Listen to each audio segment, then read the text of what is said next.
வணக்கம். இன்னைக்கு ராகி வடை எப்படி செய்யறதுன்னு பார்க்கலாம். அதுக்கு 200 கிராம் ராகியை சாயந்தரம் செய்யறதா இருந்தா நீங்க காலையிலே ஊற வச்சுக்கோங்க. 3 டீஸ்பூன் அளவுக்கு அரிசி மாவு, 2 பெரிய வெங்காயத்தை பொடியா கட் பண்ணி வச்சிருக்கேன், 2 பச்சை மிளகாய் பொடியா கட் பண்ணது, கொஞ்சம் கருவேப்பிலை பொடியா கட் பண்ணது, 1/4 டீஸ்பூன் அளவுக்கு சீரகம். இப்போ இந்த ராகியில இருக்க தண்ணியெல்லாம் வடிச்சு எடுத்துட்டு அரைச்சி எடுத்துக்கலாம். இந்த அளவுக்கு நைஸா அரைச்சி எடுத்ததை ஒரு பாத்திரத்துக்கு மாத்திக்கிறேன். தேவையான அளவுக்கு சால்ட்டு சேர்த்துக்கிறேன்.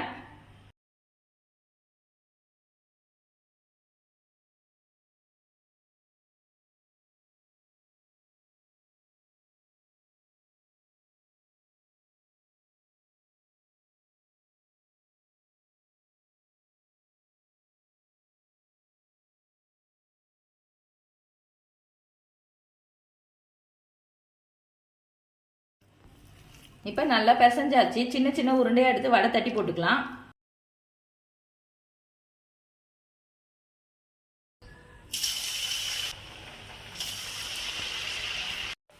சிம்லேயே இந்த அளவுக்கு கிறிஸ்பியாக வேக வச்சுக்கோங்க. இப்போ எடுத்துடலாம்.